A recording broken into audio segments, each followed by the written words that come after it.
stay focused, nigga, stayed on. Trust the process, wait your time. Find your pace, nigga. It's a marathon, not a race, nigga. Off top, they gon' hate, nigga. Hey everybody, it's Kayla Got the phone when I'm back for another What's Good episode. I'm here with Quip. Quip, how you doing? We've been following each other for a while, so I finally have you on the show. So what's good with you? Of course, I got to ask that since this is the segment of the show. I'm doing good. You know, out here living, surviving, working, trying to keep these hard times. How about you? I'm happy to have you on. You just left work. You know, we always congratulate a black man working. You know, that's very important. You know, these days you got to be doing something productive, because if you're not doing nothing productive, you're gonna fall behind. Okay, come on, there ain't nothing wrong with having a regular job. You know, I work a job too. I work a regular 9 to 5, and I think that's really important these times. You know, what if they shut the internet down? Trying to tell you, what y'all gonna do? What y'all gonna do, honey? They shut down the internet. Ain't no more rap, because that's where the music come through. Exactly. So it's good to always have another skill. So how have you been doing as far as your mental health? Like, where are you now today? Like mentally? Mental health, I'm way. I mean, I'm still, you know, every day putting it together and like trying to figure out how I can make myself better. But I'm stronger than I was a year ago. I was, and I'm just progressing with that every day. After, you know, my first 6 months of therapy last year, it was like I had a major breakthrough, and I started not the things that I needed to work on for myself, but also to make the people around me better. So yeah, I'm in a good place right now. That's amazing. Yeah, I'm in a good place right now. I wish a lot more black men would take therapy, because it actually helps. Not even, you don't even have to do something to take therapy. Like, you could just take it just so you can learn how to communicate with people. And that's really why I could learn how to better understand people. Exactly. And even I've been to therapy too. And I think it's really important to just sometimes talk to people that don't really know you. Exactly. You know, because sometimes your friends and your family, they're biased. They'll tell you what you want to hear or don't want to hurt your feelings. That's what I'm trying to tell you. And especially as an artist too, you know, you got to be able to communicate going out to these shows and stuff. So I think that really helps when you know yourself. So that's dope that you're going to therapy. Exactly. I mean, and a lot of the depression sometimes comes from being an artist, not even just being a regular human being. Like, what people don't know is, like, this shit is so stressful that sometimes it just it puts us in the self-doubt space of, can I do it? Can I not do it? And thinking, like, unknowingly we'll sink into a depression and not even know it, because of this dream that we're chasing. And it's so just one in a million that it could put you in there. Yeah, you're not the only artist that's gone through that too. Even myself, like you said, the key word was self-doubt. I think especially in this music industry, there are so many rappers. And I know sometimes personally for me, I know my talent and my skills. Sometimes you look at somebody else and you think to yourself like, damn, I know I'm way more harder than that person. Like, how are they getting no type of opportunity? That can really mess up your mind. So I think it's really, really important for people to just, you know, sometimes step away and just free your mind, especially as an artist, because you will go crazy. A lot of them turn to drugs, unfortunately, but we don't count. We don't count. I'll say we don't count. That didn't come out right. I was like, drugs. Yeah, that didn't come out right, but we don't count. You all know what I mean. More, you know, serious drugs and, you know. Real drugs, the drugs you could do. Real drugs, yeah, alleyway drugs. Now, I read that you started rapping when you was 9 years old. Like, what were you listening to back then that inspired your sound or made you want to do music? Well, the crazy thing is, I wasn't even really listening to anybody until my little cousin, which is like a year or two younger than me. Mm-hmm. We were this is around the time when Game Boys was out. So we wouldn't really even rap it. We was just playing Game Boys one day. My little cousin, he's more into music than me and my little brother. And he just looked up and was like, hey, y'all want to start a rap group? And I was like, hey, get it. Let's do it. And then in the process of that, we know, like, my uncle, his dad, he was rapping and making his moves and doing whatever he was doing at the time. So he started, like, pushing us through it and showing us the ropes. He took us to the studio for the first time, and that's what started. So y'all started a group. I feel like everybody goes through their group era. What was y'all name? BCB, Black Circle Boys. Black Circle Boys. Now, are you from Houston? Yeah, it was in Houston. What? Like, Now, what year were you born? Because you said Game Boys. I went through that Game Boy PlayStation stage. You know, now, Nintendo. I was too young to play Nintendo. Now I ain't that old. Nah, I'm Nintendo too. I was born in '91. My birthday tomorrow. Oh, you're 91. I swear everybody was born in 1991. I don't know what our parents were doing in 1990. That's the real baby boom, the '91. The real everybody I meet is born like in 1991. It's like everybody was just freaking it up back then. Okay, so that makes sense. So you went through like, okay, like you ain't really like that whole Tupac and Biggie. We was kids. Like nobody really knew what was going on musically, rap wise back then. So okay, that makes sense. So what was your go-to song that y'all would listen to? Because I'm pretty sure it had to be an artist back then that made y'all be like, man, this artist is cold. Like back then. Honestly, back then I wanted to be an R&B singer. So Mario was really one of my favorite R&B singers. Mario all the time. That's why my music sound how it sound. Because I want to be a singer. I don't really want to rap. I want to sing. But Mario. That explains your music too. Even though you're a rapper, you're not like a gangster rapper. And that kind of leads to like my next question is too, like, do you think that because you wanted to be an R&B singer that kind of influenced your sound? Because you're a rapper, but you're not like other rappers, if that makes sense. Yeah, it kind of did because most of my songs are about females. So it kind of did. Like, cause I tell people all the time, if I could take a couple singing classes and just learn how to hold a note, it's over for y'all. I be telling people that all the time. So you can't sing, but you just like to sing. I can't sing, but I like to sing. Hey, you know what? You could, they can really tweak that. They be Phenom. That's why I only mess with Phenom, because Phenom know how to tweak it. Phenom gonna get me in there. I could win a Grammy off of that. That's my boy. That's one producer, because he know my sound. And every time I go in there and do my R&B thing, he know how to get it right. And that's your producer in Atlanta, right? Okay. Now, like I said, you are a rapper. So what do you think makes you stand out from everybody else? Because everybody's doing music now. I mean, there's no more electricians and no more pilots. Everybody is a rapper. But what makes you think you stand out? What I'm talking about, my voice. Actually, yeah, my voice, my cadence. Like, none of my music sounds the same. So I feel like the way I present it really makes me stand out. I'm very glad you said that, because you know why? When I listen to your music, I always listen to everybody's music, okay? I'm not like other shows where they don't know what the hell y'all song is, no shade.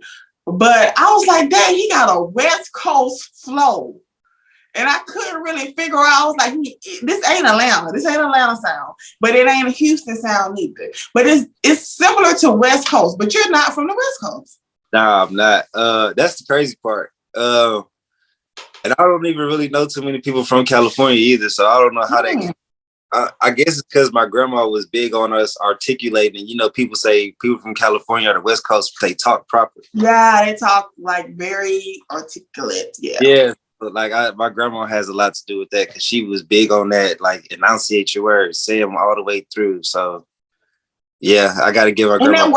That worked out for you, because I think, I feel like sometimes those rappers out there where it's like you don't really know what they're saying, so you got to thank the producer for making the song hot. Like, you don't know what the rapper said, but because the producer did such an amazing job with that beat, it sound good. You don't have that problem, because I feel like when people listen to your music, they know exactly what you're saying in your mission. So I think that's a big plus for you. Now, you've been getting some buzz. Of course, I had to have you on the show. You've been putting out a lot of music, so you're navigating through the industry. What's one good and one bad that you're learning about the industry? One bad is you can't let everybody hear everything, because somebody that knows somebody that can take your sound. And that right there, that hurts. That hurts to hear something that you kind of like influence, but you can't do nothing about it. And the good is when they steal it, you got something. That's the good, and the bad. Like, so it hurts, but then at the same time, it could give you a little kick and a little push in the right direction to keep going, because that just lets you know, like, well, all right, I got something good enough if they got to do this to take, Right. whatever going on. And that's not even from a personal experience. That's just from being around people like my producer, for example, just being around him and his sound getting taken, and people not even really just networking with him major level. So that's one of the bad and goods of the game that I've seen, that I know is really just probably the worst one. Forget all the people switching up on you, people taking your money. When people take it down, that's a whole different feeling. Like, that can break your heart. That's been happening a lot lately. There's an artist that was actually on this show, 1K Guap, somebody, big artist, he met the dude, everything. Dude was like, man, your logo dope, man. All of a sudden, this nigga wearing the logo. Like, wait a minute. And they're like, like, where we do that at? And it's so, like, you can't really. I seen a quote that said your supporters are only doing surveillance on you. So the people that's, watching your stories and all up in your comments when you put out a new song, like, you're thinking they're supportive, but they're really just taking notes on you. So how do you stay sane? Have you had that happen to you before? Nah, because people know I'm cut up about my stuff. So as far as like all my supporters are really like females. I only probably have like one or two real male supporters that I don't even know, that kind of and I don't know them. I know them through Instagram and my music, because that's really like how I like it though. Like, I like strangers as supporters because they gonna support you for real, not just because they know you. But nah, I haven't really had that happen to me. I wish you would though, because I wouldn't trip, but I would trip. It's like it really is a hurtful thing. And I think, what's your Zodiac sign? Because you seem like a really positive guy. I'm a Leo. Yeah, Leo, no, you set it off for somebody that you. I would. I would. Yeah. Trip. Like, it depends. It really depends on who it is. Like, if I didn't know you, oh yeah, I'm a trip. But if I know you, like, all right, cool, that's free promotion. Like, go ahead, do what you do. But if I don't know you, yeah, I'm a trip. I'm gonna set it off for sure. Yeah, and I think it's important too, because you are still independent, right? They always go after a lot of these independent artists too. I know, they have these things where they're like, come perform for us. You can be, this label gonna be here and this label gonna be here. And what I've noticed is that nobody really wins those competitions. They're there just to try to see what you got, So, with this show, what's good, I see a lot of things, and I think it's really important just to have your paperwork and stuff together. So if they do steal it, then you get a check, That's why I slowed this year, because normally around this time I would be dropping the project.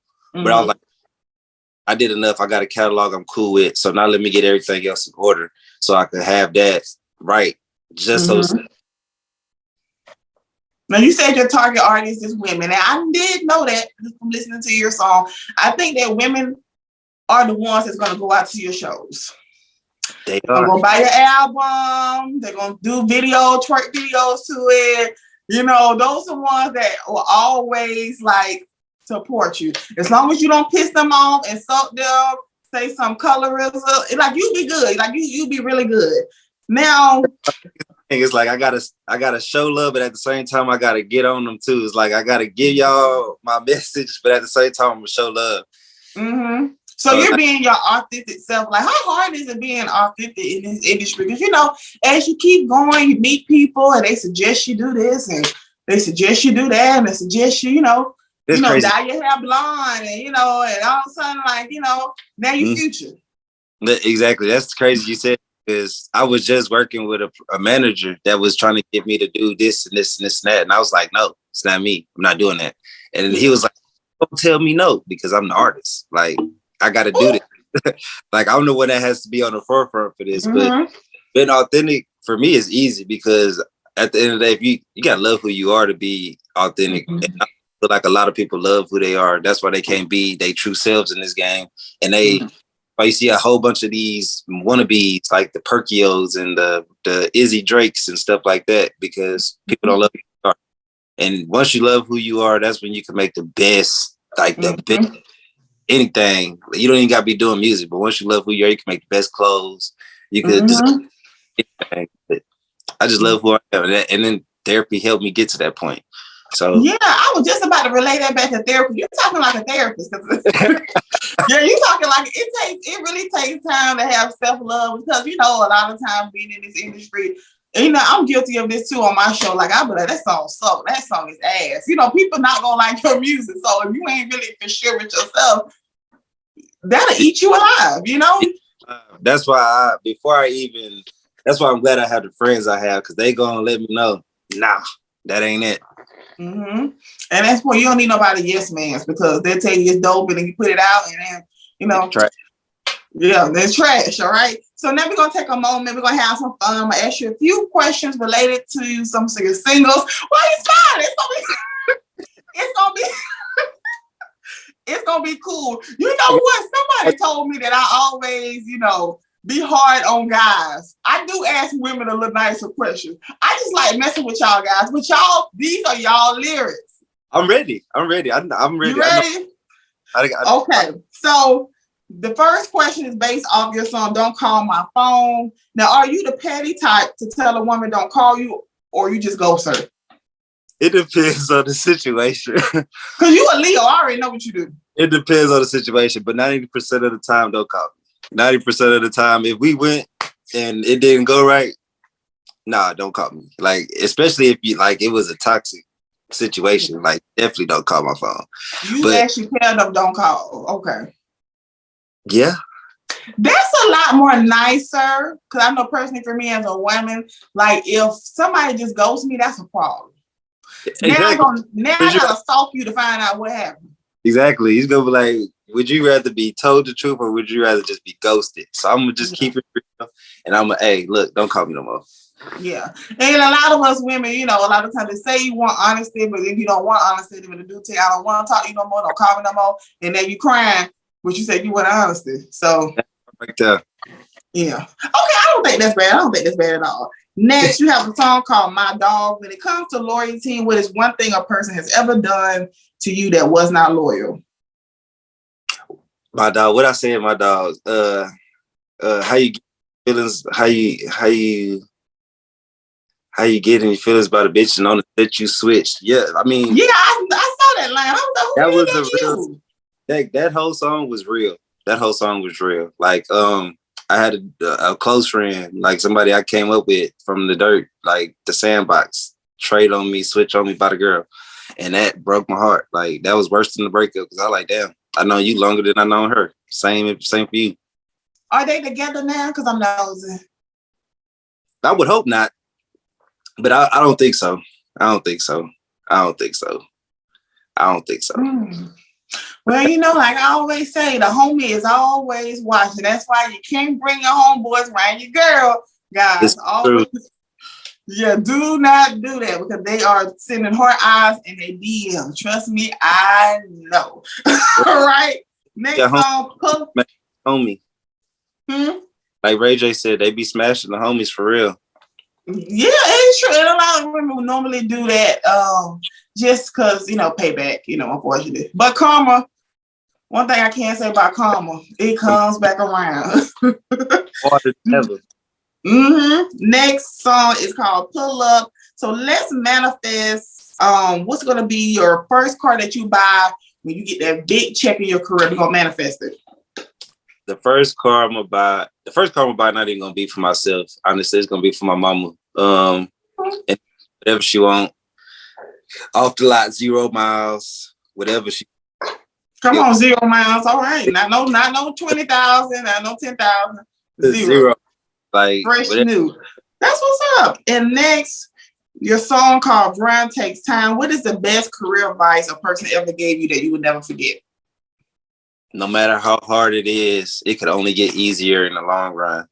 Like you only make something as hard as it's gonna be on yourself by not even putting your full focus on it. Like I'm at work or I'm at the studio. If I don't put my full focus on it, that's when writer block come in. That's when I'm messing up or that's when I'm doing whatever.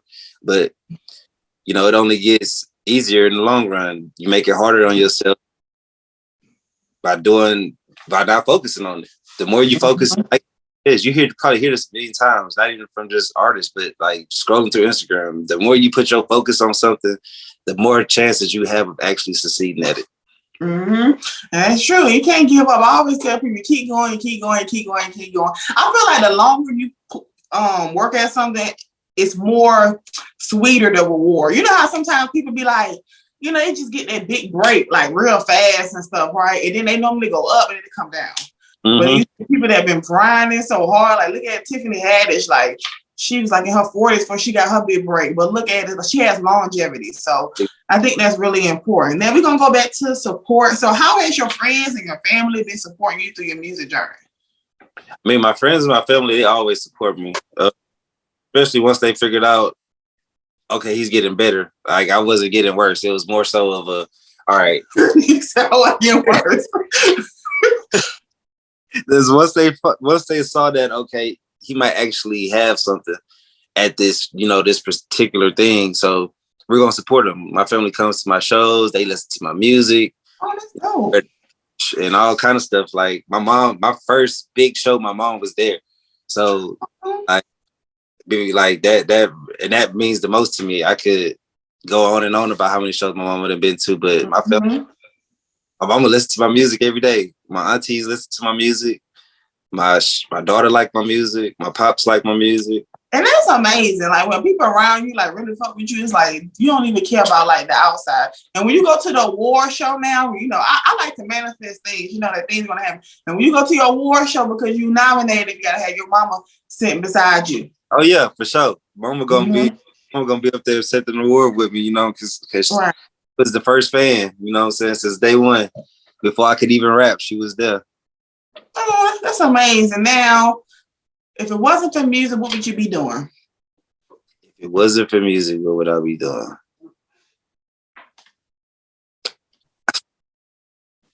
I would be working. I'll be working this trade. I'll be working this trade and taking care of my kids and jamming up. But if it wasn't for music, honestly, if I wasn't in music, I'd probably be playing basketball. Honestly, I knew you was gonna say that. I don't know why I knew you was gonna say that. Basketball, yeah. That's why before I started rapping, I had hoop dreams, and then I fell in love with the poetry and the music, and I was like, Now, one more question is not on the list. Now, what is your whole creative style? I'm very curious. Are you a freestyler person where you don't need to write anything down? Do you like to just sit down with your producer, he play the beat, and you write like that? It depends, because sometimes I don't need to write. Sometimes I will write. Sometimes I'm gonna call Juice, and he gonna help me write, and my producer help me write. So it depends. Like it depends on what I'm going through, what the beat is, and really the energy and vibe I'm around that time. But most of the time I'm around my people, so it's never just me writing. So unless it's just like I got this, it's never really just me writing because I trust the people I'm around musically to help me. And that's very dope to have people around you that you trust, man, because you know, you see sometimes where like I'm the type of person where I feel like I got it, right? But sometimes that ain't good. Sometimes you need somebody to really like look at it and be like, okay, twist that, you know. So that just shows that, you know, you have people around you that you trust and stuff like that. Yeah, you don't want to ask somebody for advice and then, you know, 6 months later your song on the radio. Exactly. That's why I trust who I'm around. That's why I keep the same people around me musically, because I know for sure they're gonna tell me no or yes, and they're not gonna say because it's me. They're gonna tell me no because it's a no. They're gonna tell me yes because it's a yes. And sometimes I come in and they'll have a song reference like, "Hey, see what you sound like singing this or rapping this." So that's why. Yeah, that's amazing. Like those gonna be the people like that you gonna really take with you. Like y'all all win awards, they get songwriting credits. Like when Drake get up there and accept their awards, and they not only thinking like just publishing and management, they thinking writers, they thinking all kind of. So it's never just them getting to that point. It's a whole team of people. And that's what I had to understand is like, I can't do this by myself. Like, regardless of how good I may be, some days I want to do this. Some days I'm not going to do that. So I got to have these people around me that's going to understand, okay, you know, he need help. I'm going to help. And that's the same with me. It's like, they need help. I'm going to help. and that's why I'm so click tight with them. But I don't hear a lot of rappers that's like open to help. You know, everybody want to be like real tough on their Lil Wayne. Like, I don't need no help. Like, even Beyonce, you know, she has a lot of writers on her album. And everybody's like, why do you have all these writers? But all those writers are able to eat too and get a check. Like a guy that was on my show, Corey's, like a few months ago, he did a song, had writing credits on Beyonce albums. Like, that's amazing. You know what I'm saying? Having creative people being able to eat off you too. So that shows a lot about your character. Now, what is next for you? Because we in August now, towards the end of the year. Like, what you have coming out?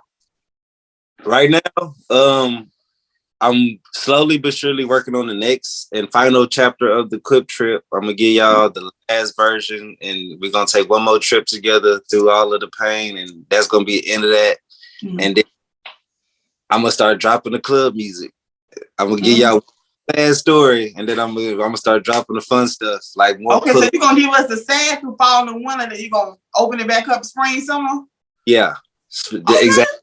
But when it get cold, I'm gonna bring fire y'all some toxic love songs, and then when it get hot again, I'm gonna come out with some more of the pull up type songs and stuff like that. But it still be for the ladies. I ain't gonna switch it up. It's still female inspired. All of it, all the time, 24/7. Right. Ain't gonna change. And ain't nothing wrong with it. It's okay as a man to show feeling. I really wish rappers would stop talking about like guns and stuff, because as soon as somebody put a gun out, it's like they hit the floor. Like, come on. I mean, like, it's okay. I love the love. Like, I want you to be able to turn it on and slow dance with somebody and get your two-step. I don't want you to turn it on and automatically get mad, like, oh, I want to punch somebody in the face.